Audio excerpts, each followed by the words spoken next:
nuestro invitado especial Raimundo Riva Palacios, de quien leeré una breve semblanza. Raimundo Riva Palacios, nacido en Ciudad de México en 1954, ha dedicado su vida al periodismo. Ha sido corresponsal en Washington, París, Madrid, Buenos Aires y Centroamérica. La primera parte de su carrera se enfocó en asuntos internacionales, con coberturas en más de 90 países y 12 guerras. Después de que la guerrilla colombiana lo secuestrara, en Excelsior decidieron sentarlo detrás de un escritorio de editor. A finales de los 80s dirigió Notimex y de ahí pasó a ser coordinador económico en El Financiero, donde también creó las ediciones de fin de semana y una edición semanal en inglés. En Reforma creó el Departamento de Investigación y Encuestas. Años después fundó Milenio Diario, El Independiente y 24 Horas. Trabajó en El Universal, que dirigió en 2007 y 2008, y también creó El Eje Central, el primer sitio político de México, en 2009. Durante 15 años dio clases en la Universidad Iberoamericana y como becario de la Fundación Nieman hizo estudios de posgrado en la Universidad de Harvard. Tiene 5 premios nacionales de periodismo y 3 internacionales. Además de escribir una columna política, es conductor de Estrictamente Personal en Foro TV y miembro de panel de tercer grado. Ha escrito varios libros, un manual de periodismo que se utiliza en las universidades, una historia abreviada de la democratización de la prensa mexicana, una investigación sobre la segunda fuga de Joaquín El Chapo Guzmán, y en marzo próximo publicará otro libro, Colosio, crónica de un proyecto transeccional frustrado. Sin más preámbulo, cedo el uso de la palabra al señor Raimundo Riva Palacios. Adelante, por favor.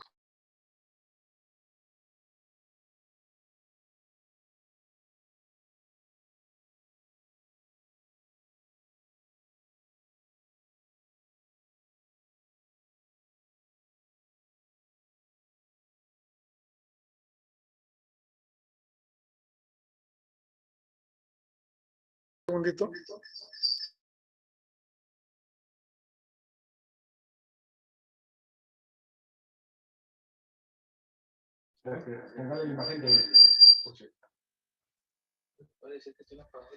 Tiene el micrófono apagado, señor Raimundo, si nos pudiera ayudar prendiéndolo.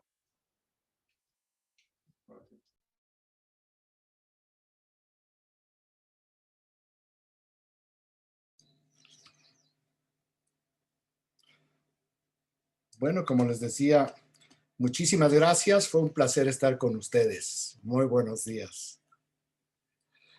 Ahora, realmente en lo que estamos. Les quiero agradecer muchísimo esta invitación. Es un gusto, es un placer estar aquí con ustedes. Es también un privilegio poder compartir información, análisis, pero sobre todo lo que podemos tener como un intercambio de puntos de vista, de opiniones, también de información sobre lo que yo les voy a platicar. Y lo que lo voy a tratar de resumirlo porque es amplísimo. Estamos hablando de prácticamente 14 meses de una historia increíble que nos cambió por completo. Es ocioso hablar de qué tanto nos cambió. Todo el mundo hemos experimentado, todos ustedes hemos experimentado esto, pero también es increíble por la manera como llegamos a este punto y al mismo tiempo increíble porque ni siquiera hay un rumbo determinado, un rumbo claro en la cual un gobierno, el federal, tendría que estar siendo el líder y el que estuviera encaminando este barco a un buen rumbo. Lo que se ha logrado y lo que se ha evitado, en realidad, no ha dependido del gobierno, sino ha dependido de organizaciones como ustedes, de personas como ustedes, de la sociedad en general, que ha hecho cosas a nivel personal, a nivel colectivo y a nivel gremial para protegerse. Un poco, como seguramente se sienten y yo me siento, ha sido pues una travesía a la deriva en donde nos hemos tenido que acomodar, ajustar, aprender rápidamente para evitar que las propias malas decisiones o inacciones del gobierno federal nos perjudiquen más de lo que ya nos han afectado. Hoy nos amanecemos con 182,815 decesos por la COVID-19 y con 2,060,908 contagios. Esto en el día 362, que oficialmente, el día 362 anoche, hoy 363, que se registró el primer caso, el paciente cero aquí en este país. Y por ahí, si les parece bien, voy a comenzar. El primer caso oficialmente se dio la noche del 28 al 29 de febrero del año pasado. Sin embargo, y esto es de altísima relevancia, el primer caso registrado de COVID-19 en este país se dio el 6 de enero. El 6 de enero, que fue, fíjense nada más, pues aproximadamente un mes y medio, poco menos de un mes y medio, antes de lo que fue el primer paciente cero. Este primer paciente cero se dio en Poza Rica, en Veracruz, y posteriormente desapareció de la base de datos abiertos del gobierno federal, de la Secretaría de Salud. Pero, de acuerdo, y si ustedes revisan la base de datos abiertos de la Secretaría de Salud, el paciente cero que ellos ya tienen ahora registrado como tal, se dio el 27 de enero, un mes antes de que se reconociera oficialmente el primer paciente de COVID-19. Y esto tiene sus consecuencias y las vamos a ver. Esto tiene una explicación negativa de esta desaseo que hay con los números. De acuerdo con esa misma base de datos, antes del 28 de febrero hubo 12 contagios, de ellos 5 en la Ciudad de México y el resto en otras ciudades, pero en otras ciudades de todo el país. Hubo contagios en Culiacán, hubo contagios en Pachuca, en Aguascalientes, hubo en Caborca, allá en Sonora, y también hubo contagios en 2 municipios del Estado de México. Además de estos 5 contagios ubicados en 3 delegaciones, 3 alcaldías de la capital federal. ¿Esto por qué es importante? Porque si apenas se reconoció el primer contagio en la noche del, digamos, 28 de febrero, pues entonces, si nosotros vemos cuándo se inició la emergencia sanitaria, cuando se inició lo que le llamaron la Jornada Nacional de Distancia, fue un mes después del primer paciente cero, lo cual ya estaba mal.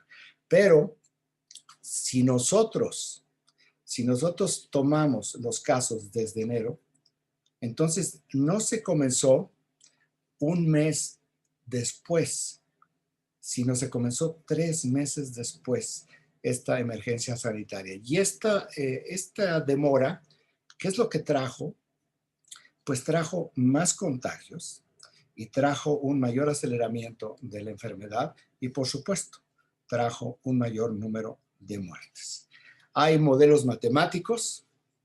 Yo les mencionaba el número de decesos, 182,815 hasta anoche, pero hay y 2,060,000 contagios.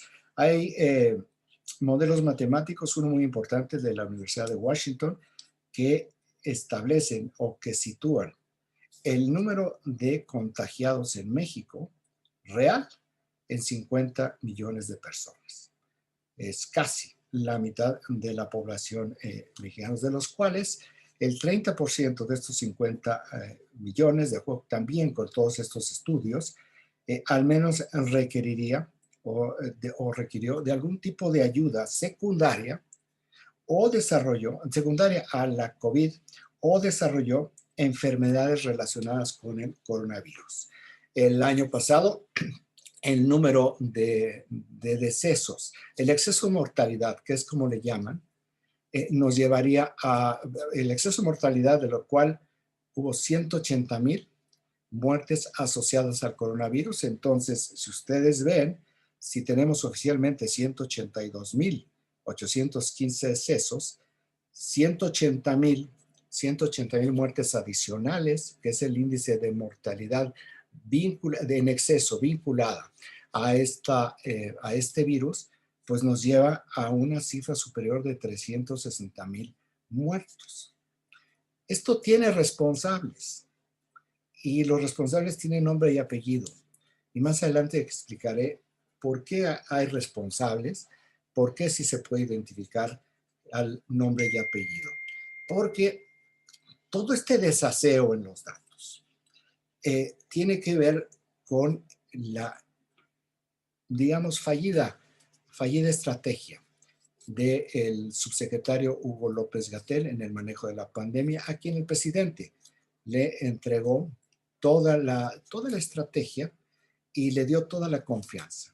El presidente López Obrador nunca tomó en cuenta que el doctor López-Gatell fue despedido de la Secretaría de Salud en el 2009 junto con su jefe, Mauricio Hernández, que hoy es un alto funcionario en el Seguro Social, precisamente porque en la crisis de la influenza, el AH1N1, allá en el 2009, hizo exactamente lo mismo, un desaseo en el número en los datos. Y un problema con los datos y un problema con la información, lo que genera es un mal diagnóstico, y un mal diagnóstico lleva a una estrategia equivocada.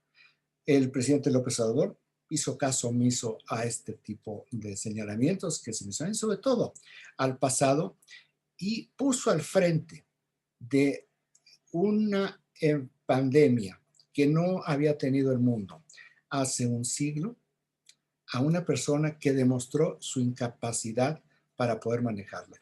Hay que aclarar algo. El doctor López-Gatell tiene muy buenas credenciales como un epidemiólogo, pero no basta ser un gran experto en epidemias, en lo que es el virus, en detectar virus, en saber qué tipo de virus es, a controlar una epidemia. Voy a hacer una metáfora un poco arbitraria, bastante liberal, pero es como si se piensa que un bombero está, por razones de ser bombero, capacitado para poder detener un incendio en un bosque. Para poder tener, para tener se requiere ese tipo de entrenamiento, de saber cómo apagar el fuego.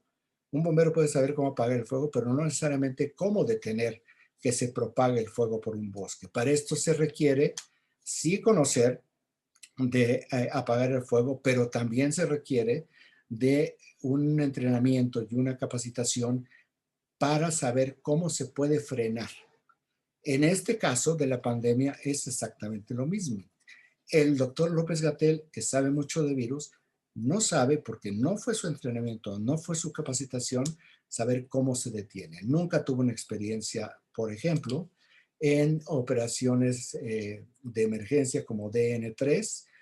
No se recurrió a otros expertos mexicanos que sí tienen experiencia y sí saben cómo poder enfrentar una pandemia, y se le dejó a un personaje como el doctor López-Gatell, de quien seguramente cada uno tiene su punto de vista. Pero ya desde el 16 de marzo, ¿recuerdan ustedes aquella conferencia del presidente López Obrador en donde el doctor López-Gatell, cuando le preguntaron sobre la posibilidad de un contagio para el presidente, él dijo, no, el presidente tiene una fuerza moral que impide que se contagie?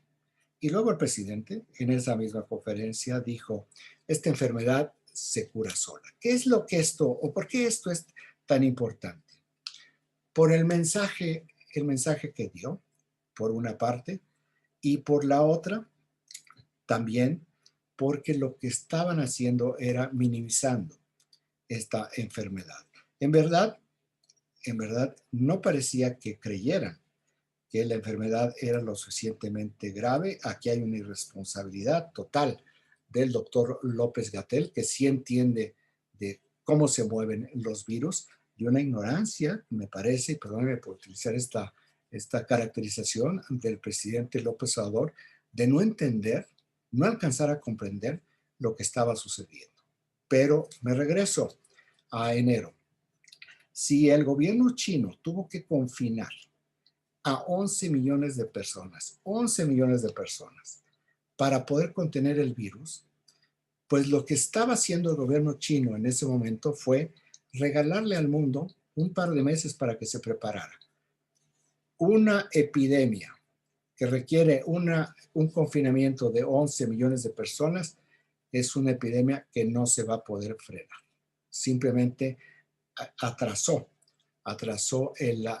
que empezara a circular por el mundo. Y empezó a circular naturalmente por el norte, el hemisferio norte, que es donde está más interconectado el mundo. Pero lo que vimos es que rápidamente se fue extendiendo hacia el hemisferio sur. Entonces, este tipo de mensajes tenía, porque así es el presidente López Obrador, una intencionalidad política. Antes de que pues se hablara de la fuerza moral del presidente, ya había obligado a la jefa de gobierno de la Ciudad de México a no cancelar un festival que se llama el Festival Viva Latino, con miles de jóvenes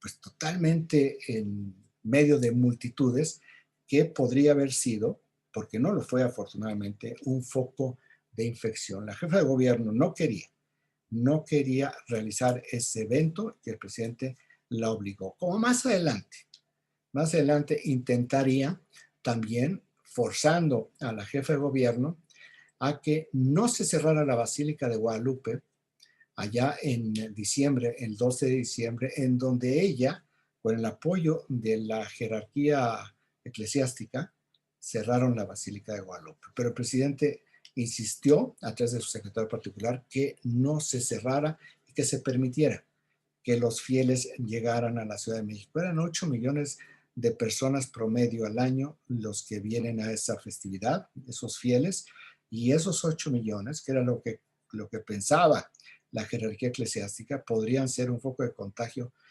para el resto del país, incluso para el sur de Estados Unidos o para también Centroamérica, de donde también llegan a esta festividad. Pero menciono todo este horizonte en las fechas, porque lo que nos dice es que el presidente simplemente nunca le ha dado la importancia y nunca ha terminado de utilizar más la política por encima de lo que es la salud o las estrategias de salud.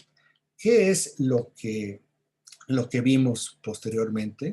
Hay una gráfica que están ustedes viendo que dice contagios imparables, que es como la historia de salud de esta epidemia.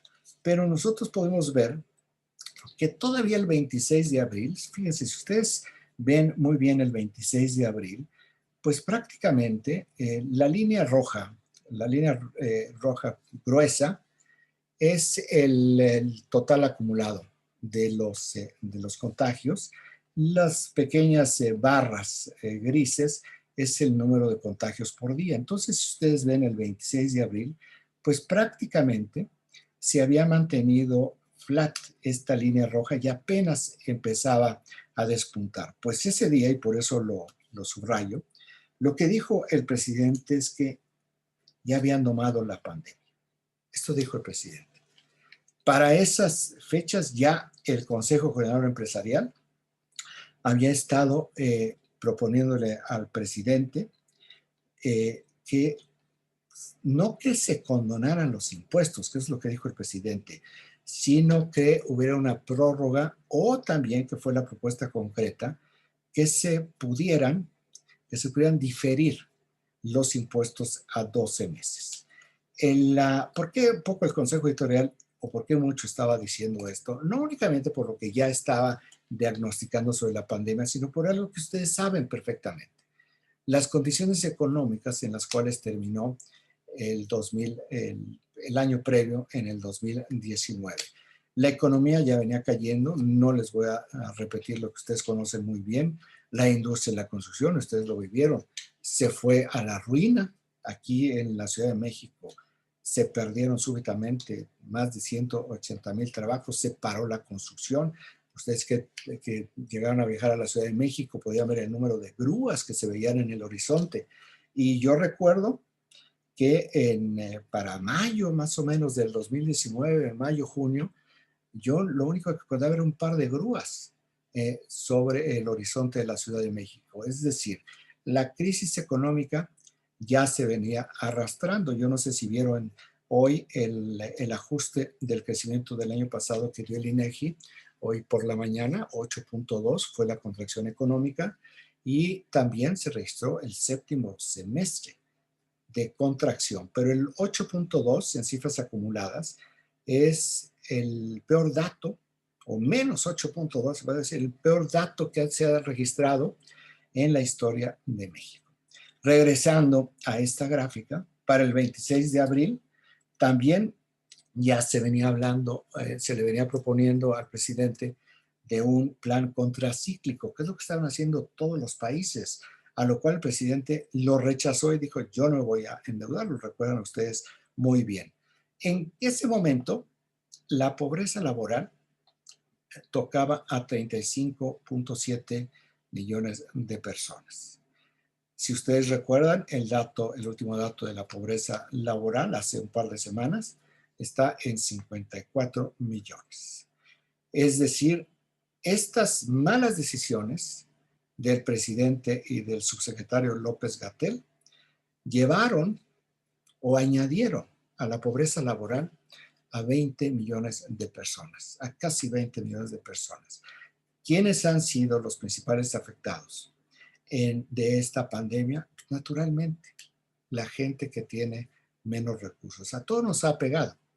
Esta COVID-19 es, como todos los virus, como todas las enfermedades, muy democrática, pero golpea más a quienes menos recursos tienen, porque son quienes menos acceso tienen a los sistemas de salud, quienes menos recursos tienen para defenderse y quienes más tienen que arriesgarse.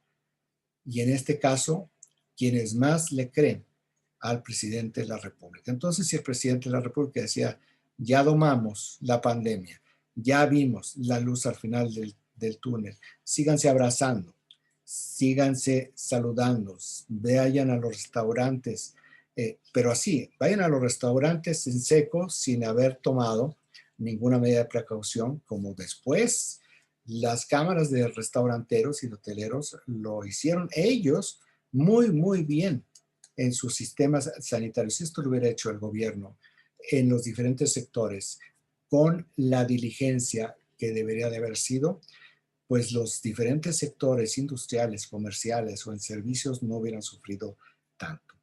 Pero en realidad eso no estaba en la lógica del presidente. El presidente estaba, como sigue estando, en un discurso épico de lo que está haciendo, desconociendo muchas de las realidades que a veces lo atropellan, y cuando lo atropellan él con su propia narrativa pendenciera, polarizante y de decir siempre por los pobres, aunque sean los más afectados, le da la vuelta. No digo que le trate de dar la vuelta, le da la vuelta, completamente le da la vuelta, y si quieren después podemos platicar cómo es posible que esto sucede. Para el 5 de mayo,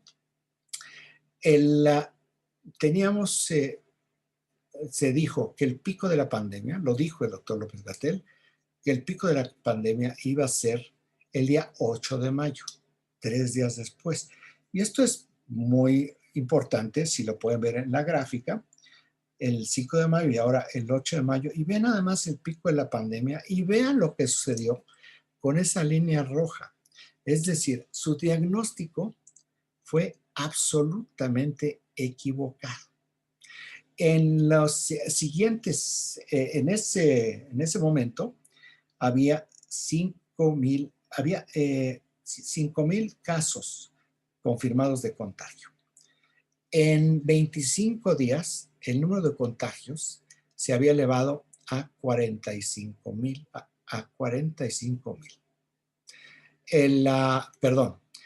El día 8 ya había subido a 50,000 y es decir, había subido 45,000 casos en 25 días. Y con esta velocidad de los casos, decían que ya se había llegado al pico. ¿Ustedes recuerdan todas sus frases de que estamos en una meseta? Bueno, pues aquí cuando vemos la cifra de contagios acumulados, vemos que no hubo ninguna meseta a partir de finales de abril. Ahí fue simplemente pues una línea que fue ascendiendo. ¿Qué sucedió poco después?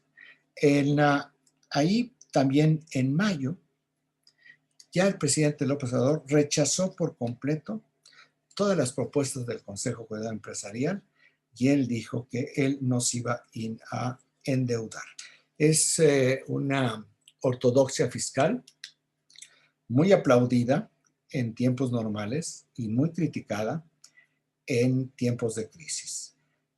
Realmente no hubo ninguna economía fuerte, como es la mexicana, como era la mexicana, que no decidió ir a un déficit fiscal para activar o para reactivar la economía. En momentos de crisis, y lo tenemos muy claro con aquel programa del New Deal de Roosevelt, es el gobierno el que tiene que encabezar la recuperación económica, porque es el gobierno el que tiene que gastar para poder reactivar particularmente la construcción que esto genera, como ustedes saben muy bien, grandes fuentes de trabajo. Por eso la construcción es tan importante en los indicadores económicos. Cuando vemos que la construcción está mal, pues el resto de la economía también está mal. Ya para mayo, cuando además habían terminado ya, decidieron terminar todo lo que fue la jornada de la sana distancia y terminarla así, nada más, sin ni siquiera tener un plan para que el regreso a la actividad económica pudiera ser seguro y pudiera ser duradero y se pudiera mantener. Pues ya la construcción, como ustedes lo saben, había caído 29.2%, que fue el sector más afectado. Esto adicionalmente a lo que ya había caído en el 2019, el comercio se desplomó 25.7%, los servicios se fueron para abajo 25.1%. Con estos datos, sin embargo, estos datos no fueron suficientes. Ya para entonces se habían perdido 344,000 empleos formales. Este dato de los empleos formales, de los cuales la mayoría eran empleos permanentes, fue el peor dato que se había tenido desde 1998, cuando todavía estaban todos los ajustes de aquella crisis financiera de 1995. Pero ya cuando viene la suma de los empleos formales perdidos para mayo, ya estábamos nosotros en este país en 1 millón de empleos formales perdidos. Ahí cambió la política. No, el presidente López Obrador, cuando ve un accidente terrible en una carretera, acelera su automóvil. Estoy utilizando una metáfora.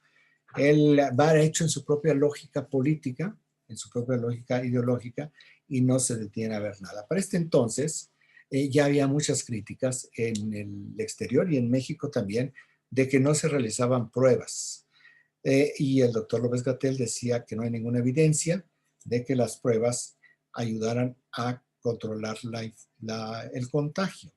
No, efectivamente, el contagio se iba a dar con pruebas o sin pruebas, pero las pruebas lo que ayudaban era a monitorear muy bien el comportamiento del virus, ver por dónde estaba moviendo, ver la celeridad con la cual se estaba esparciendo, para que así se pudieran tomar medidas y acciones que pudieran enfrentar y reducir el contagio.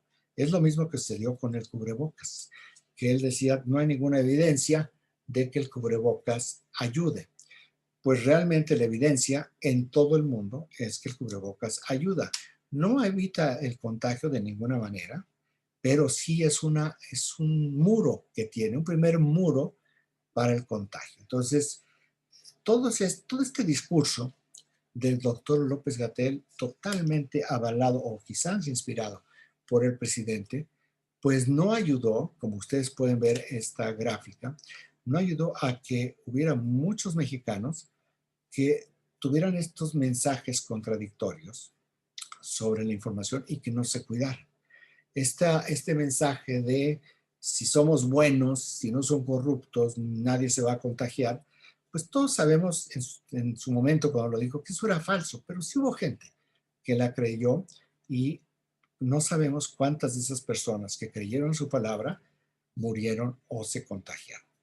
El 16 de junio viene una de las fechas más infames, diría yo, para el gobierno federal, porque reflejaba también el error, el error de su diagnóstico, el error de sus cálculos, de sus proyecciones matemáticas y el error del discurso, que esto es una parte muy importante, porque es cuando el doctor López-Gatell dijo que el gobierno federal estimaba que la cifra de decesos por la COVID iba a ser de 30,000 y que el escenario catastrófico, ustedes van a oír ya muchas veces, iba a ser de 60,000. Pero como saben, los escenarios se pone el peor escenario y el más optimista. Y uno sabe perfectamente que cuando se hace la media, se sacan los dos extremos para hacer el promedio con lo que queda con el resto de los datos. Bueno, este escenario catastrófico pues realmente estaba utilizado como parte de una técnica de escenarios, pero no era algo que ellos hubieran pensado. Ya vimos con los datos cómo quedó totalmente rebasado, pero no solamente fue ya visto en retrospectiva.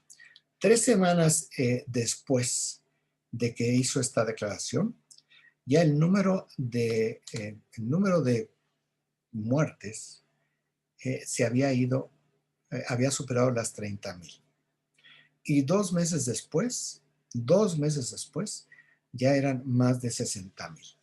¿Por qué es importante? ¿Por qué son importantes las fechas y estos datos?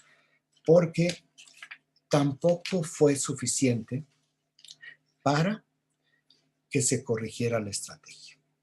El doctor López-Gatell utilizó una estrategia que es muy buena en las primeras semanas, que es la estrategia Centinela, pero es una estrategia que solamente sirve en una primera instancia para tomar decisiones, como era la higiene o la propia distancia social. Pero no es una estrategia que sirva cuando ya está una pandemia acelerada. Pero él ¿cómo podríamos decirlo? Se empecinó en esa estrategia con el apoyo del presidente, simplemente ignoró todas las críticas o todas las recomendaciones que incluso le hicieron sus viejos profesores en México y en Estados Unidos. También desestimó, descalificó las estimaciones, las proyecciones, los cálculos que habían hecho los especialistas decía yo, en la Universidad de Washington, en el estado de Washington, o en la propia Universidad de Harvard, que hicieron también modelos matemáticos muy importantes, o los propios llamados de la Organización Mundial de Salud a hacer pruebas y a utilizar el cubrebocas. Ya para el segundo trimestre, pues ya teníamos esta pobreza laboral que había subido 20 millones de personas. El empleo formal seguía cayendo, ya había 950,000 empleos que se habían vuelto a perder. Ahí ustedes vean la propia línea ascendente y qué es lo que comenzó a suceder. Y aquí me regreso un poco. A finales de abril a finales de marzo, principios de abril, había ya una lucha en el mundo, una lucha no entre sí, pero una lucha de gobiernos y de laboratorios por encontrar una vacuna. Ahí, entre marzo y abril, ¿qué es lo que hicieron algunos gobiernos? Como, por ejemplo, el alemán o el gobierno de Estados Unidos, con Donald Trump, que era muy parecido a López Obrador, lo que hicieron fue invertir en las vacunas, en los laboratorios, contribuyeron con fuertes sumas de dinero a los laboratorios y además empezaron a comprar vacunas, que es lo que hicieron varias naciones que tenían recursos. Aquí En México, en ese entonces, pues no estábamos en esa lógica. Bueno, no estábamos en ninguna lógica, pero una planeación estratégica que pudiera haber llevado a que el gobierno mexicano, como hubo otros gobiernos que no son los grandes gobiernos, empezaran a considerar el dinero para las vacunas, no lo hubo. Aquí sí hubo varias declaraciones, pero nada más declaraciones. El secretario de Hacienda dijo en un momento allá por el verano que habían reservado 30,000 millones de pesos para vacunas. Eh, claro, en enero dijo el propio secretario de Hacienda que ya habían gastado 6 millones de pesos en las vacunas. ¿Dónde quedaron los 29, 28 millones de pesos que tenían, 28,000 millones de pesos que tenían para las vacunas? No se sabe. Todo se iba para las vacunas y al final, ¿qué era lo que sucedió durante todo este tiempo? Entre finales de marzo, principios de abril y septiembre, en México no se hizo nada. En septiembre, incluso, ya habían estallado los conflictos dentro del gabinete, particularmente entre Claudia Sheinbaum. ¿Por qué menciono Claudia Sheinbaum como si fuera parte del gabinete? Porque es una extensión realmente del gobierno del presidente López Obrador. Claudia Sheinbaum es invitada permanente, todos los lunes está en el gabinete de seguridad, todo el tiempo está con el presidente, claro, la está perfilando para la candidatura presidencial en el 2024, pero aún ella en septiembre ya tenía enfrentamientos con el doctor López-Gatell por el tema del cubrebocas. Y también septiembre y octubre comenzaron otros problemas de López-Gatell, no nada más con Claudia Sheinbaum, sino también con el secretario de Relaciones Exteriores, Marcelo Ebrard, por el tema de las vacunas. López-Gatell no quería comprar vacunas, dijo que no eran necesarias. Ahí, afortunadamente, pese a la tardía respuesta, Claudia Sheinbaum logró convencer a López Obrador de que sí, tenía que ir por las vacunas, tenía que generar una compra de vacunas ya en términos reales, en términos formales, y dejaron a un lado a López-Gatell en este tema.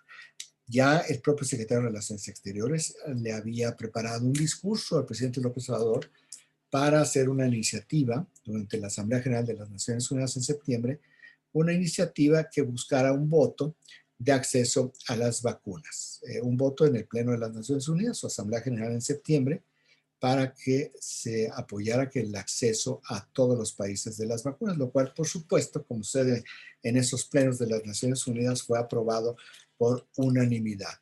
Entró México a la facilidad de COVAX, que es este instrumento que creó la Organización Mundial de la Salud con financiamiento de las principales economías del mundo para poder adquirir vacunas y que pudieran distribuirlas de manera gratuita en 90 países cuyas economías son de bajo ingreso.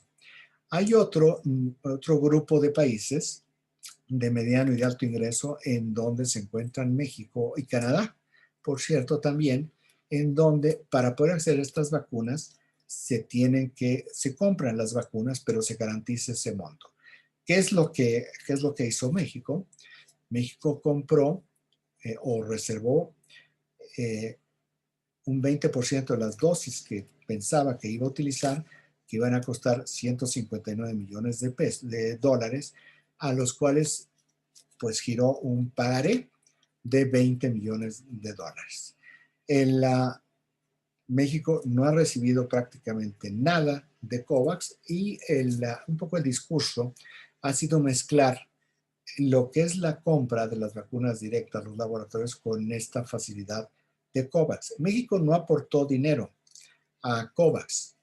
El gobierno de Estados Unidos está aportando 4,000 millones, Alemania está aportando casi, la Unión Europea está aportando 1,000 millones de euros, es decir, los países ricos sí están aportando a las vacunas mediante la facilidad de COVAX, que iban a empezar a ser distribuidas originalmente, se planteaba en noviembre, a finales de este año. Se adelantó se adelantó para empezar a ser distribuidas en marzo, o sea, el próximo mes, pero ya hace un par de días llegaron las primeras dosis de vacuna a Ghana, este país africano que se apuró y entregó su plan de vacunación, mostró toda la documentación de su equipo de las cadenas frías y la logística. Al tener estos requisitos de la OMS, lo que hicieron fue ya entregarles las vacunas. ¿Por qué menciono esto? Porque en los últimos días ustedes habrán escuchado mucho al presidente López Obrador que dice que 10 países controlan o tienen el 75% de las dosis, el 80% de las dosis. Sí, de las dosis que su gobierno ni siquiera se le ocurrió comprar. Ya no digamos en marzo o abril, como el resto de los países, sino ni siquiera hacia el verano del año pasado. Las dosis de Pfizer no son dosis que comprar, son dosis que le regaló el gobierno de Estados Unidos, porque en su visita a la Casa Blanca, el presidente López Obrador le pidió esa ayuda al presidente Donald Trump, ya de salida le regaló estas dosis de Pfizer. Por eso mismo, su reclamo a Pfizer no fue el mismo reclamo que hicieron Canadá y Japón, que lo mismo hicieron a la Unión Europea cuando cerraron la exportación de vacunas fabricadas en su territorio, que México. Lo de México fue absolutamente testimonial o una llamada del presidente López Obrador con el CEO de Pfizer. Es también lo mismo con las vacunas Sputnik, las que llegaron, no son parte todavía de un contrato porque no hay todavía una carta de intención de compra de vacunas. Hay ideas que ha manejado el laboratorio que las va a distribuir aquí con el gobierno ruso para que puedan empezar a ser entregadas en octubre. ¿Qué es lo que sucedió? ¿O qué es lo que ha pasado? Que disfrazando el presidente López Obrador la falta de vacunas al tema de los países, a las economías más fuertes que se prepararon desde hace ya casi un año y de la poca solidaridad que hay con los países menos desarrollados, que ya vimos cuánto dinero le están invirtiendo, pues está tratando con mucho éxito de desviar la atención de lo que ha sido un desastre en su estrategia de seguridad y todas las tonterías que han venido declarando. Y perdónenme que diga yo tonterías, pero me remito al 19 de noviembre, cuando el secretario de Salud, 19 de noviembre, cuando realmente empezábamos ya una carrera brutal hacia los contagios y las muertes, el secretario de Salud, Jorge Alcocer, dijo, pronto habrá inmunidad ante el COVID-19. Pronto habrá inmunidad. Digo que es una tontería, porque para que pueda haber inmunidad, de acuerdo con los especialistas, yo no soy un experto, pero sí leo y escucho lo que dicen los expertos, se requiere que esté vacunado el 80%. Esto me regresa un poco a cuál fue la estrategia de López-Gatell, a lo que le llaman la inmunidad de rebaño. La inmunidad de rebaño, que es la estrategia que inició Suecia y también el Reino Unido, es dejar que la gente se contagie de tal forma que llegue un punto en el cual ya tanta gente contagiada le da un tiempo de inmunidad y eso es lo que le llaman la inmunidad de rebaño, es decir, sin atención, sin nada. ¿Qué es lo que sucedió? Que en el Reino Unido, el Imperial College de Londres le dijo al primer ministro Boris Johnson que su estrategia de inmunidad de rebaño no funcionaba y que si él se mantenía en esta lógica, el número de muertes que iba a tener en 3 meses iba a ser de 250,000. ¿Qué es lo que hizo Boris Johnson? Que además se contagió, echó a la basura la estrategia de la inmunidad de rebaño y cambió por completo esa estrategia, le dio un giro de 180 grados y comenzó a hacer muchas pruebas. Y también comenzó a comprar muchas vacunas. Hoy, el 40% de la vacunación en términos totales, en términos absolutos, lo tienen Estados Unidos y Reino Unido. En la Suecia tardó más, pero empezó a haber críticas sobre la inmunidad de rebaño porque decían que para que pudiera haber inmunidad de rebaño en Suecia tenía que llegar al 30% de habitantes contagiados y no lograban superar el 19% de contagios. ¿Qué es lo que hizo Suecia? El responsable de la estrategia salió a hablar a la nación ofreciendo disculpas de lo equivocado que había estado y cambiaron la estrategia. ¿Qué es lo que se hizo en México? Nada. No cambió nada pese a lo que ya había sucedido en los dos países que habían encabezado lo que era la inmunidad de rebaño. ¿Qué es entonces? Me regreso a que pronto habrá inmunidad de Jorge Alcocer para noviembre, pues que veíamos también ya una caída brutal en la economía mexicana. ¿Por qué razón? Porque la falta de esta estrategia de salud también llevó consigo una falta de estrategia de analizar con los diferentes sectores de la economía qué es lo que se podía hacer para poder reabrir. Yo les decía en un principio, aquí los sectores actuaron de manera unilateral y fueron generando ideas y fueron teniendo una curva de aprendizaje para poder ir persuadiendo a los gobiernos, a las autoridades. No fue tanto en Nuevo León como ha sido en otros países, en otros estados, quiero decir, para persuadirlos de que podían abrir con muchísima seguridad. Bueno, no se hizo a tiempo. Ustedes ya vieron el crecimiento en el primer trimestre. Fue menor del menos 1.2% el primer trimestre, que ya se había acumulado a una baja crecimiento anualizada de menos 2.2%. El segundo trimestre cayó 17% y se hizo la anualización de una caída de 18.7%, que esto se fue ajustando. El tercer trimestre la economía cayó 12.1% y ya se fue en el acumulado de 8.2%. En el cuarto trimestre era la caída de 3.1%, perdón, no era una caída, ya era un incremento, tanto en el tercer trimestre que subió la reapertura de la economía, 12.1%, y en el cuarto trimestre que subió 3.1% a 5.2%. Pero ¿qué es lo que sucedió? Pues primero, los picos se dieron después del 10 de mayo, fue un primer pico, y el segundo pico fue después, en diciembre.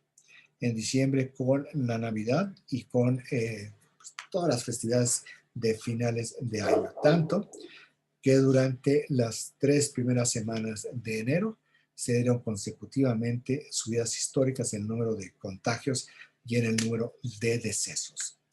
Empezó ahí también, se hizo el plan de vacunación, se dio a conocer el 24 de diciembre y se estableció muy bien que iban a ir primero con personal de primera línea y también con los adultos mayores.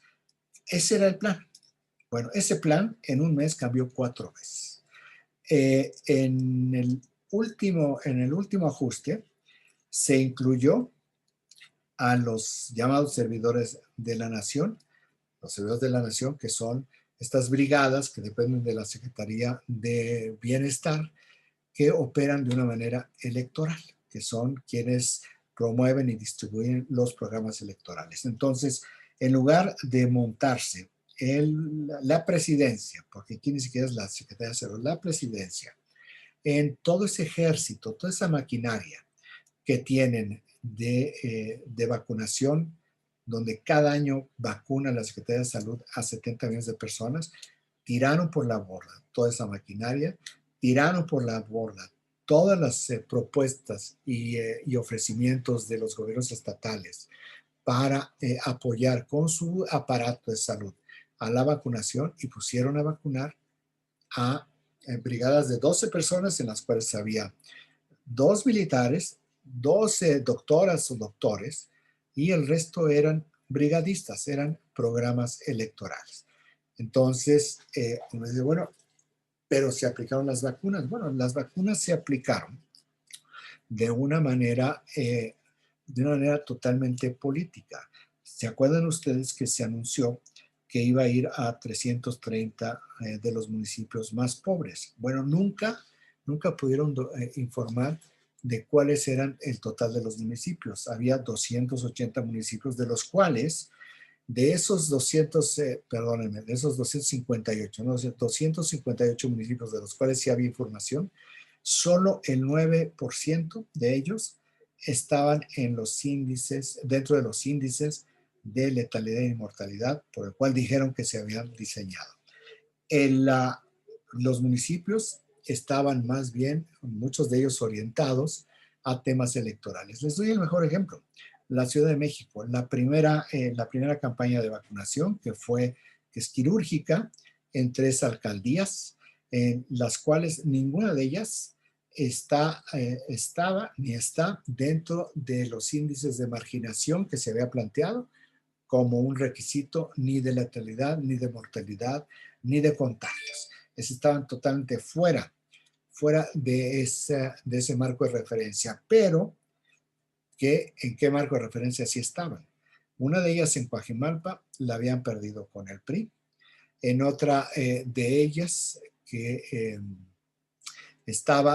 habían tenido problemas electorales con Movimiento Ciudadano, y en una más estaba muy cerrada, había estado muy cerrada la votación en el 2018.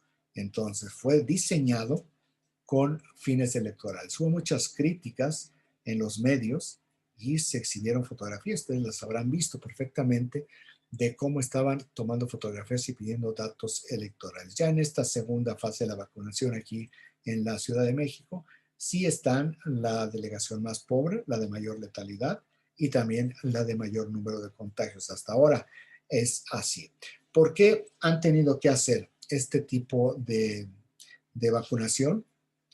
Porque pues no tienen vacunas. Esa es la realidad. Se quedaron sin vacunas, han salido a buscar vacunas, a mendigar vacunas. La India les envió, si ustedes recuerdan, una dosis importante, les regaló una dosis importante de vacunas de AstraZeneca, que aquí las recibieron, por supuesto que necesitaban esas vacunas. La India, nada más como contexto, la India ha estado para un poco contener lo que están haciendo Rusia y China en la geopolítica con la distribución de las vacunas. Lo que ha hecho es distribuir vacunas incluso a países que no son sus amigos, países que considera adversarios. Pero hay otras naciones, como México, cuyas vacunas, cuyas dosis fueron gestionadas no por la Secretaría de Relaciones Exteriores ni por la Secretaría de Salud, fíjense nada más, fueron gestionadas gracias a los muy buenos contactos que tiene el agregado de la Marina en la Embajada de México en Londres, que por cierto no hay embajador, con el gobierno indio. Y a través de esa gestión que hizo la Marina, se consiguieron estas dosis gratuitas de la India, que no tiene problema la India, o no tuvo ningún problema, no nada más porque es una potencia en la fabricación de medicinas, de ahí AstraZeneca tiene una de sus principales fábricas en el mundo, sino también porque esa vacuna de AstraZeneca, como estaba, esa versión, no les sirve para enfrentar a la variante sudafricana, que es lo que temen mucho los indios. Entonces, sí están sirviendo estas vacunas en países donde o lo requieren o no tienen todavía la variante sudafricana. Aquí también es muy importante ver qué es lo que ha pasado con la vacunación. Yo no sé si pudiéramos ver, hay un tracker de vacunas que hace en tiempo real la agencia Bloomberg.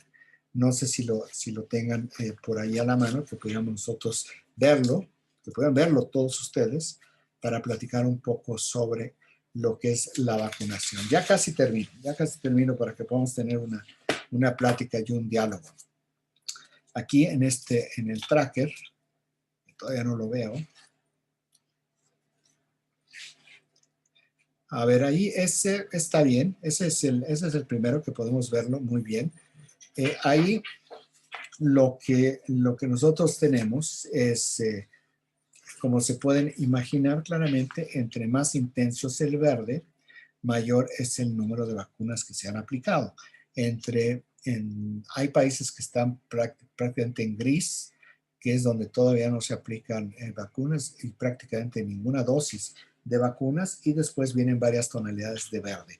Ahí, simplemente para homologar, México ha aplicado 1.4 dosis por cada 100 personas. De esto, ha aplicado en términos de población en general la primera dosis al 1% y la segunda dosis al 0.4% de la población. Comparado con Brasil, que es la otra gran economía de América Latina, Brasil duplica a México, 3.6 dosis por cada 6 personas. Ya la primera dosis se aplicó a casi el 3% de la población y la segunda dosis al 0.7%. Chile, que es una economía fuerte, es un país mucho más pequeño, ha aplicado 16 dosis por cada 100 personas. Chile es de las naciones que no se durmió y que fue rápidamente al mercado y consiguió vacunas chinas. Ha aplicado de la primera dosis al 16.1% de su población y en la segunda dosis al 0.3%. Pero si nosotros nos vamos con otras economías similares, por ejemplo, Turquía, que no es bien vista, no es bien querida en Europa, ha aplicado 9.4 dosis por cada 100 personas y la primera dosis ya se la aplicaron al 7.8% de su población. Y Marruecos, que ustedes lo pueden ver ahí en África, en la esquina superior izquierda, verde, verde, verde, que ha aplicado 8.3 dosis por cada 100 personas y ha vacunado ya al 8.2% de su población. ¿Qué es lo que está sucediendo? ¿O por qué nosotros estamos así? Bueno, pues es resultado también de todo esto que hemos platicado sobre las diferencias de nuestro propio gobierno sobre la estrategia de vacunación y el desorden sobre la estrategia de vacunación. Dentro del desorden, por ejemplo, está que en el propio enero el presidente de la nada dijo que iban a aplicar 20,000 dosis a maestros en Campeche para que reanudaran clases. La Secretaría de Educación de Campeche dijo, pues muchas gracias en fijarse en nosotros, pero no vamos a empezar clases. Entonces el presidente mismo ha generado un desorden. Ayer todavía dijo, pues vamos a tener vacunas y vamos a aplicarlas de manera simultánea entre adultos mayores y maestros. Cuando en un principio dijeron no va a haber clases presenciales hasta que estemos en semáforo verde. Bueno, pues ahí tenemos parte del problema de las vacunas y hay otra gráfica que ojalá y pudiéramos verla, que también es de lo que difunde diariamente en tiempo real, o sea, lo tiene en tiempo real, no diariamente, está en tiempo real este tracker de la vacunación que hace Bloomberg permanentemente, en donde se ve ya perfectamente la lista de países para que se pueda apreciar, para que puedan apreciar en dónde se encuentra México. Vamos a ver si está, si se puede colocar. Ahí lo tenemos. Ahí tenemos la campaña mundial de vacunación. Ahí vean, por ejemplo, claro, el número acumulado a Estados Unidos, China, la Unión Europea, cómo está. El Reino Unido, vean nada más, está 28.31 dosis por cada 100 habitantes. Pero vean Israel está en 85.98 por cada 100 habitantes. Y vean cuántas personas tienen la primera dosis, 50.7 de la población y la segunda 35.3. Claro que se puede argumentar. Israel tiene los recursos. Israel es prácticamente urbanizado, aunque haya mucho desierto, y es un país muy pequeño, es un país que se puede recorrer de norte a sur prácticamente en unas 4 o 5 horas. Pero ahí vemos Brasil, los Emiratos Árabes, que también por sus características de mucho dinero y también baja población, por cierto, mucha de su población es occidental, 53.60%. Y si todavía seguimos viendo la lista, podemos apreciar abajo, o ustedes se pueden meter perfectamente en internet, se llama Bloomberg Vaccine Tracker, y pueden ver sin mayor problema estos datos en el momento que quieran y cómo se van moviendo. México está ahí más abajo de todas estas naciones, está casi en el doble para abajo en donde se encuentra México. Entonces, ¿qué es lo que hemos visto? Que tampoco, bueno, ahí ya tenemos a México, vean nada más, penúltimo, antes de Canadá, ahí vean cómo está el índice. Este es el índice de ayer. Hoy no sé si se habrá movido, pero vale la pena si les interesa ver cómo está el mapa de vacunación, que lo vayan viendo ocasionalmente. Esto, ¿a dónde nos lleva? Pues nos lleva allá a la síntesis de qué es lo que sucedió. ¿Por qué nos encontramos en esta situación? Es fundamentalmente por una toma de decisión.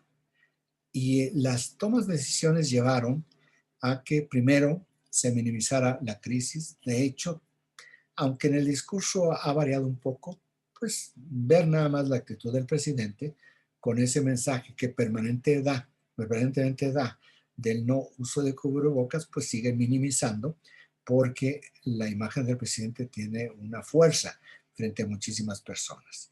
Este problema de minimizar la crisis pues llevó a una mala estrategia, como someramente lo hemos visto. Esto también provocó que no hubiera un ajuste en todos los instrumentos para la crisis sanitaria. Incluso tardaron un par de semanas de lo que se debía de haber hecho para llamar al Consejo Nacional de Sanidad, que es como un órgano por encima del gobierno que aporta información y aporta ideas y aporta líneas para desarrollar políticas. Lo llamaron una vez, ya no lo volvieron a llamar. Es mucho este gobierno que no quiere nada que no sea lo que piensa el presidente. Y todo esto, sin ningún ajuste, nos lleva a una toma de decisión que generó, pues ni siquiera podemos decir generó malas políticas públicas, generó a una ausencia de una política pública. Empezamos mal, sí empezamos muy mal, seguimos muy mal, y básicamente, pues yo diría que depende de cada uno de nosotros y depende de cómo actuemos en nuestra comunidad, en nuestra colectividad, en nuestro entorno, de cómo podamos salir adelante. No podemos confiar en las bases de datos porque no nos están diciendo la verdad. En la base de datos abiertos de la Secretaría de Salud han hecho 58 alteraciones. 58 alteraciones que han cambiado fechas, han reclasificado, han eliminado algunos folios de las modificaciones. Uno dice, y lo han hecho de mala fe, lo han hecho por ocultar. Pues miren lo que voy a decir, no quiero parecer cínico, pero ojalá y lo hubieran hecho así, porque hablaría de una idea y una racionalidad. Yo lo que pienso, y con esto concluyo, es que este gobierno es profundamente incompetente. Con esto, pues yo me abro por completo a cualquier pregunta que ustedes quisieran hacer y a un diálogo que pudiéramos establecer si así lo desean.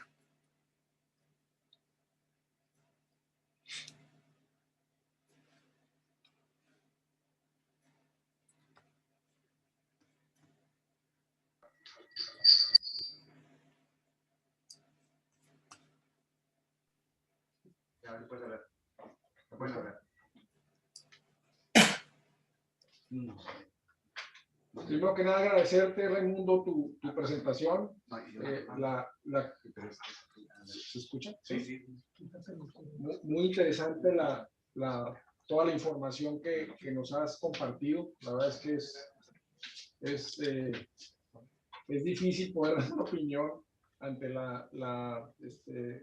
el grado de problema que tenemos en el tema de salud, y pues más que los fallecimientos por lo que desafortunadamente el mundo ha padecido, y en el caso de México ha sido uno de los principales afectados, cómo las decisiones de parte de la política, que básicamente no ha existido, como dices, pues han sido tremendamente erráticas, ¿no? Y eso ha afectado, no sé si cuántas veces el problema de origen. Nos han escrito por distintos medios muchas inquietudes y preguntas. Yo quisiera hacerte una, y tiene que ver un poco con esta inquietud que hubo de parte de Nuevo León respecto a tener la iniciativa de conseguir vacunas, tanto por la iniciativa privada de los principales grupos empresariales de acá de Nuevo León, en conjunto con el gobierno del estado, quien trae el liderato de esta iniciativa, y que obviamente en el esfuerzo, a pesar de que se aprobó por parte de la Secretaría de Salud y COFEPRIS, creo que así es como debe ser el comentario, que hicieran sus esfuerzos, a la hora de la hora, pues no ha habido ese empuje o esa pues voluntad de que otros le busquen y logren resultados, ¿no? Sino medio por el contrario, ha sido medio fallido el esfuerzo, porque pues, ahorita, aparte de que está el problema de la sobredemanda a nivel mundial, y obviamente pues proveedurías contadas con las manos de las pues, autorizadas que tienen posibilidad de tener un efecto acá. Pues aparte de ese tema, pues también pues se siente que no hay tanto la libertad para que pudiera llevarse a cabo este objetivo. No sé si lo has escuchado tú de otras iniciativas a nivel nacional, si esto mismo ha ocurrido, y la pregunta es, ¿qué nos queda a la sociedad civil y a la iniciativa privada para tratar de encontrar alguna alternativa que pudiera estar en nuestras manos, que reduzca pues este reto tan complicado, esta montaña que se ve tremenda para arriba? Pues yo quisiera ser optimista. Estás en silencio, ¿Me escuchan mejor? Yo quisiera ser optimista, también quisiera tenerles una respuesta positiva. Lamentablemente no la tengo. Y lamentablemente, como veo, es que no hay una respuesta positiva, porque el problema no radica en el gobierno de Nuevo León, no radica en otros gobiernos que también han tenido este tipo de iniciativa en el país, sino radica en un problema que tiene que ver con el gobierno federal. Para que una estrategia en una crisis de esta naturaleza sea efectiva y funcione, tiene que ser organizada y tiene que ser encabezada por el gobierno federal. Esto no significa que es el gobierno federal el que toma las cosas. Que es un poco la lógica que tiene este gobierno. Creen que controlando el gobierno las cosas va a salir bien librado, y no va a salir bien librado y va a perjudicar a todos. El gobierno federal, lo que marcan, y es la lógica, la racional, la política que se utiliza en otros países, es que se apoya en los gobiernos estatales, y se apoya en el sector privado. Les doy el ejemplo de Estados Unidos, un poco para ilustrar cómo funcionan los gobiernos. Que esto le falló a Donald Trump y fue el desastre que tuvieron y lo han corregido. Es el gobierno federal el que tiene el acceso a las vacunas, y es el gobierno federal en cada país el que tiene estos acuerdos con los laboratorios químico-farmacéuticos, en los cuales, por eso no hay una salida rápida, los cuales se comprometieron con todos los gobiernos del mundo, con la ONU también, a que no iban a poner a la venta vacunas, o no iban a ir por fuera de los gobiernos hasta que terminaran sus compromisos con los gobiernos. Entonces, ¿qué tan rápido vacuna un país? Es la forma como más rápido se puede ir liberando todas las vacunas. En Estados Unidos son 3 niveles, y hay 2 niveles que organizan, pero dependen del gobierno federal. Es a nivel condado, donde las personas se registran para poder recibir la vacuna. Ahí se hace toda este primer filtro. En este momento, dependiendo de los estados, si es mayor de 65 años, hay estados en la Unión Americana donde se está vacunando en estos momentos de 85 años para arriba. O sea, varía la edad por estado, pero hay un primero, es personal médico de primera línea y adultos mayores. Hay unos estados, como ustedes lo saben, que se ha también priorizado a los asilos. Muy importante los asilos, también lo han hecho en Europa. Ahora, se registran, y ese registro sube a los registros del estado. Y lo que hace el estado es simplemente revisar que no haya una duplicidad en las citas, que la información que aportan las personas que quieren la vacuna sea, cuando menos en un principio, porque después se revisa, que sea la que sí lo lleva a ese grupo, y esa información finalmente llega al gobierno federal. Pero el gobierno federal lo que hace no es meterse en los estados a hacer toda la operación. El gobierno federal lo que hace es recargarse en los gobiernos locales, en los gobiernos estatales, en lo que es la organización de cómo se van a aplicar, los lugares donde se van a aplicar, y la administración de las citas en función del número de vacunas que el gobierno federal les está aportando a los gobiernos estatales. Y también el gobierno federal ha autorizado, no únicamente a las farmacias, ha autorizado también a supermercados como Walmart o Publix en algunos estados, a que ellos también, junto con las otras cadenas de farmacias privadas, apliquen las vacunas al grupo determinado. Es decir, lo que el gobierno da es que los gobiernos locales y estatales se organicen con sus propias necesidades.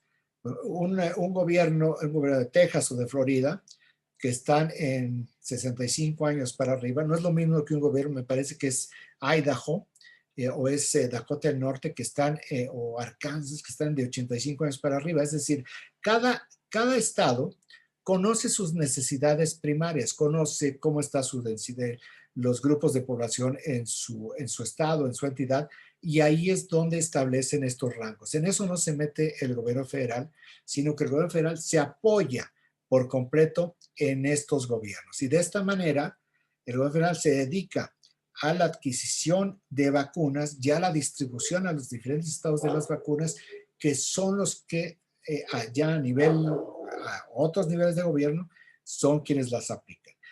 Aquí no es así. Aquí lo que han hecho los gobernadores, me parece, ha sido en la desesperación de lo que vieron, como lo vimos hace unos momentos, de que no va para ningún lado y que no tienen vacunas, que no tienen estrategia, que andan teniendo que mendigar que les den vacunas en diversas partes del mundo, que estén aplicando incluso vacunas a personas de la tercera edad que no están recomendadas para personas de la tercera edad, como el caso de la vacuna de AstraZeneca o el caso de la vacuna china, que de acuerdo con los estudios hasta este momento, no funciona perfectamente para mayores de 60 años. No quiere decir que las vacunas no sirvan, ¿eh? Lo que estoy diciendo es que este tipo de vacunas, en lugar de tener una efectividad del 90, 92%, 85%, tienen una efectividad, y no estoy dando los porcentajes correctos, tiene una efectividad del 50% o del 45%. A mí cuando me preguntan, bueno, ¿y me vacuno o no me vacuno? Pues por supuesto que sí se vacunen. Si tienen ustedes una vacuna que les va a dar el 10% de protección, pues es mejor el 10% que 0%. Esto no quiere decir que las vacunas no sirvan, es un poco nada más para explicar el contexto, pero no se apoya el gobierno en los gobiernos estatales, ni tampoco se apoyó en el sector privado. Si el gobierno federal se apoyara en los gobiernos estatales, pues el gobernador Rodríguez sabe perfectamente, porque puede hablar con los diferentes municipios, decir cuáles son sus necesidades, qué problemas tienen, qué podemos hacer y hacer un plan de vacunación estatal que puede ser diferente al plan de vacunación estatal de Tamaulipas o de Coahuila o de Zacatecas, pero sí tiene una misma lógica y sí tiene una misma racional y sí tiene una estrategia integrada. Pero el gobierno federal no lo va a hacer. No importa lo que digan, pues ahí están los problemas. Y si aún así el gobierno federal dijera, pues ahí están los permisos, hagan lo que quieran, no van a conseguir las vacunas, porque los laboratorios les van a decir, sí, nada más que no podemos entregarles vacunas porque no hemos tenido nuestros compromisos, entonces se puede ir hasta finales del año o hasta el próximo año. Por eso quisiera yo tener una respuesta optimista y decir, pueden ir a Walmart y comprar vacunas. No es así. A Walmart en Estados Unidos no es así. Y aquí sí es pedir al gobierno federal o seguir hablando, seguir socializando de que el gobierno federal, no importa qué tan eficiente pudiera ser, esto lo rebasa. Y si no tiene el apoyo, o si no acepta el apoyo, no es que no lo tenga, si no acepta el apoyo que le han estado ofreciendo los gobiernos y el sector privado, pues entonces lo peor todavía no lo vemos.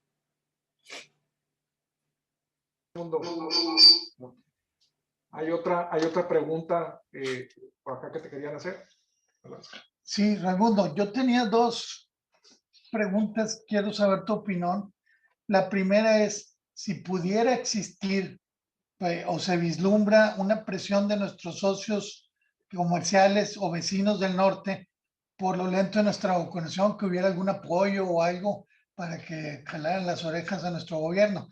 Y el segundo es, yo no entiendo, sabemos que el sistema de vacunación de la Ciudad de México y el Distrito Federal son excelentes.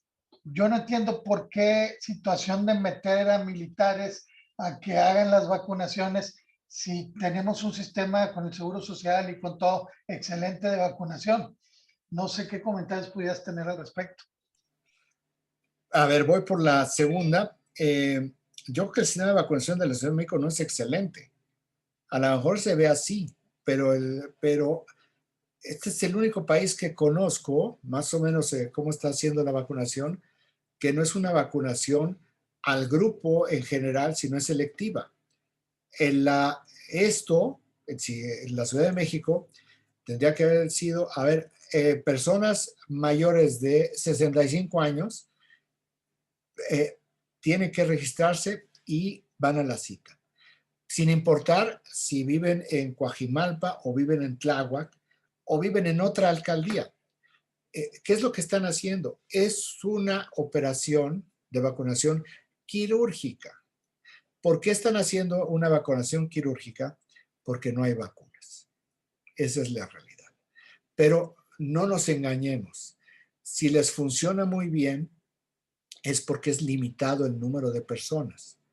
Porque porque sí pueden aplicar 30,000 vacunas en las delegaciones un día.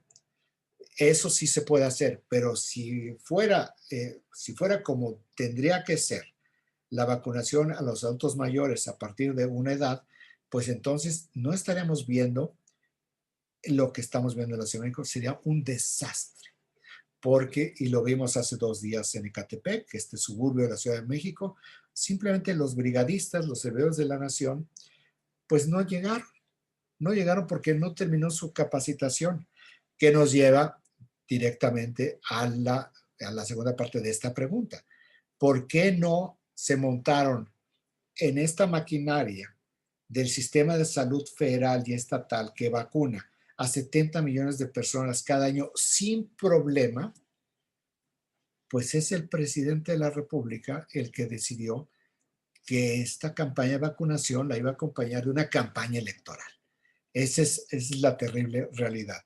¿Qué es lo que tiene que hacer el ejército en los centros de vacunación? Creo que es correcto. Creo que es bastante correcto. Creo que el discurso es lo que enturbia completamente. El ejército no está aplicando las vacunas, no está administrando, no está organizando. Pero el ejército sí se necesita y lo utiliza en muchas partes del mundo, lo están utilizando en Estados Unidos para la seguridad. ¿Qué es lo que hacen? Es igual lo que hacen en una ciudad, en Miami. El condado de Miami-Dade lo que tiene es policía en el primer perímetro de seguridad, organizando realmente el orden en la calle ya rumbo a los centros de vacunación, y tiene a la Guardia Nacional o al Ejército adentro ya en los centros de vacunación. ¿Qué es lo que hacen? Pues cuidan que no haya bandidos que vayan a robar las vacunas. Me parece absolutamente correcto. ¿Qué es lo que está haciendo aquí el Ejército? Es exactamente lo mismo. Pero la forma como lo plantea el presidente nos lleva o nos coloca el imaginario exactamente en la misma lógica. Como se entregó al ejército y le da todo, el mismo discurso para que haga Santa Lucía es el discurso de cómo está apoyando la campaña de vacunación. Creo que aquí el papel del ejército está más bien, se tergiversó por la forma como el presidente lo ha planteado. Pero sí creo que el ejército tiene que estar ahí, tiene que cuidar que no se roben las vacunas. Ahora, muy interesante esta primera pregunta sobre si pudiera haber una presión de nuestros socios del norte. Bueno, el Canadá no, porque nos divide Estados Unidos, no hay, ellos tienen el gran filtro amortiguador de Estados Unidos. Ellos se preocuparán por Estados Unidos, no se preocuparán por México, pero Estados Unidos sí. Como ustedes habrán visto, se volvió a renovar el cierre de la frontera por la vía terrestre. ¿Qué es lo que pudiera suceder? Pues primero tendrá que cambiar qué es lo que está sucediendo en estos momentos, las condiciones, porque tanto California como Texas estaban teniendo un mayor número de contagios que el propio Baja California y que Chihuahua y Coahuila y Nuevo León y Tamaulipas. Entonces había un problema mayor del lado de Estados Unidos que del lado mexicano. Entonces cerremos nosotros la frontera a Estados Unidos. Pero eso ya está bajando. Si nosotros vemos los datos que hay en Estados Unidos, sí el nivel de contagios y de muertes se ha bajado de una manera muy importante porque la campaña de vacunación es brutal. A las dosis que ya tenían y a las dosis que anunció el presidente Biden cuando llegó a la Casa Blanca, todavía hace un par de semanas dijo, pues vamos a cobrar 200 millones de dosis adicionales porque les surge vacunar. ¿Por qué les surge vacunar? Porque en la medida que tengan a la población vacunada, van a abrir todo el país y van a reactivar su economía. Entonces, es un asunto estratégico de viabilidad financiera y económica del país, no únicamente en términos de salud, sino es una visión absolutamente global, integral. En ese momento es donde nosotros sí vamos a empezar a tener problemas y Estados Unidos puede tener problemas. Ellos esperan tener vacunada a su población para el verano. 320 millones de estadounidenses vacunados para el verano.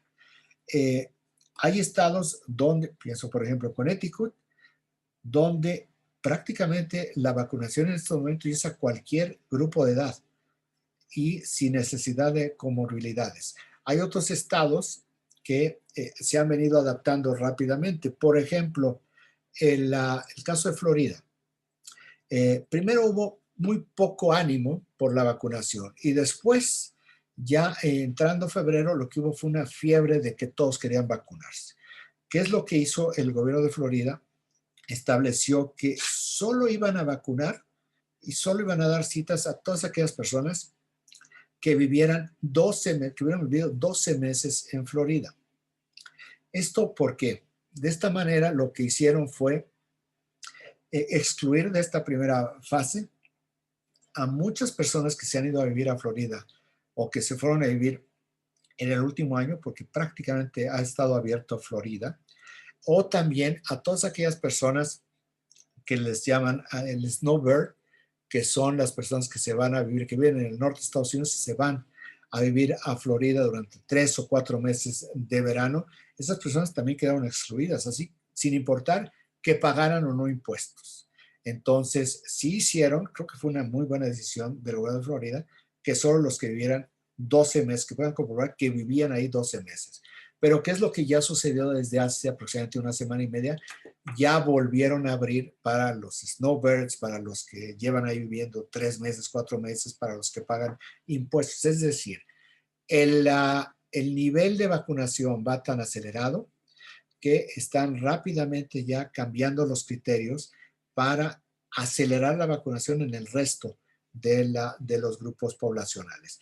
Cuando esto se dé la vuelta, y en México no vamos a estar en ese mismo nivel, esto pues me parece que es casi una obviedad y me encantaría que dentro de 4 meses dijeran qué equivocado estaba este hombre, porque ya se vacunó al 90% de la población. No creo que eso suceda, pues la frontera va a seguir cerrada, la frontera terrestre, y la otra va a haber un mayor número de restricciones para los viajeros mexicanos. En la medida en que esto se mantenga con la misma velocidad, aunque se desacelere, pero que sigamos nosotros teniendo contagios, lenta vacunación, muertes, pues lo que vamos a ir viendo es cómo van a estar pidiendo más y más requisitos. En estos momentos, para viajar a Estados Unidos, solamente se necesita una prueba de antígeno. ¿En qué momento nos van a pedir una prueba de PCR? A los que viajen a Estados Unidos. En el momento que empiecen a pedir pruebas de PCR, el comercio, el turismo, de nuevo va a tener una baja brutal para México. Y en ese momento, también cuando empieza a afectar la relación comercial, pues entonces sí puede haber una presión de Estados Unidos o lo otro. Es decir, bueno, pues vamos a entrar a tu rescate. Y una vez más, el gobierno de Estados Unidos va a entrar al rescate. Pero esto va a suceder, pues es una hipótesis, pero definitivamente a los ritmos que van los dos países en vacunación, sí vamos a tener problemas con Estados Unidos. La última pregunta, hay varias relacionadas igual a COVID, pero hay también varias relacionadas a la elección de junio. Y la resumiría con el capítulo más importante de la elección, que es la elección de diputados federales, que obviamente ustedes han analizado de manera muy cercana. La pregunta es, ¿qué posibilidades ves tú en el escenario de que Morena y aliados no tuviesen la mayoría relativa o inclusive mayoría? No lo veo, no lo veo. Yo, es un poco pues ni siquiera es un pronóstico, es una bola de adivinanza con los datos en este momento. La elección para el Congreso Federal es mi cálculo en este momento, es que Morena va a perder diputados, no va a tener la mayoría absoluta, va a tener la mayoría simple, pero con sus aliados va a poder tener la mayoría absoluta, más de 250 diputados. Eso es lo que yo estoy pensando para las diputaciones. En este momento, yo no sé, porque se van a empatar varias cosas, se van a empatar ya resultados muy concretos en campaña de vacunación, se van a seguir empatando los malos datos económicos, se puede empatar algo muy importante que nadie toma en consideración en términos electorales, si finalmente arranca el juicio de Genaro García Luna en Brooklyn. ¿Por qué digo que esto es muy importante? Porque Genaro García Luna tiene muchísima información sobre este gobierno. Mucha información sobre el gobierno federal, no cuando era gobierno federal, cuando era gobierno en la Ciudad de México en el 2000-2005. ¿Qué es lo que estoy sugiriendo? Genaro García Luna, que no va a negociar con el gobierno de Estados Unidos, cuyo caso es muy débil, no vamos a meternos aquí a analizarlo, pero les podría documentar lo débil que es su caso, no tiene nada que perder diciendo todo lo que sabe sobre las vinculaciones del narcotráfico con personajes importantes en el gobierno federal. Si esto se da y se juntan con los tiempos, entonces eso sí podría ser también, podría tener un impacto muy fuerte. ¿Qué tan fuerte puede ser un impacto o la suma de todo esto para que cambie el humor del electorado y que vayan masivamente a votar en contra de Morena? No lo sé, lo veo un poco difícil también, porque además la gente en este momento no le importa lo que está pasando en términos electorales, lo que le importa es la salud. Por lo tanto, si me voy a la última encuesta electoral que publicó este lunes la empresa Buendía Márquez, vemos que los niveles en este momento de participación para la elección de verano son más bajos que los niveles de participación que se registraron en elecciones intermedias previas. Pero hablamos mucho del Congreso Federal. Yo creo que aquí es muy importante ponerle un ojo a los congresos locales. ¿Y por qué digo los congresos locales? Porque si la mayoría de los congresos locales, si más de 17 congresos locales quedan en manos de partidos de oposición, entonces el presidente difícilmente podría pasar una reforma constitucional. Y esto es muy importante porque también explica por qué está queriendo prácticamente agotar todo lo que tenga que ver con reformas constitucionales antes de la elección de mediados de año. Por eso yo digo, no pierdan de vista los congresos locales porque ahí es donde puede haber un freno. No va a tener la mayoría calificada en el Congreso Federal, que ya es un problema, pero se puede reforzar un dique para evitar que siga la destrucción de valor en este país en los congresos locales. Gracias, muchas gracias, Raimundo, por tu respuesta. Muchísimas gracias. Agradecemos a Raimundo Riva Palacios por su brillante exposición. Ahora le pedimos a nuestro presidente, el licenciado Roberto Ortiz, que entregue en representación de todos los agremiados un pequeño presente en agradecimiento de su extraordinaria gestión en estos 3 años. Marco, muchas felicidades, muchas gracias.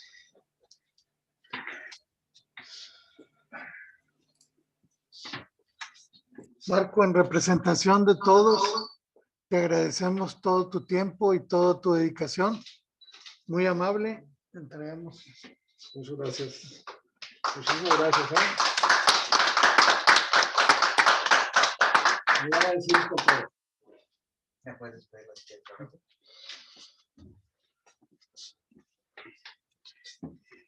Bien, damos por concluida nuestra Asamblea Delegacional 2021, agradeciendo a todos los presentes por su asistencia y por su participación en este día.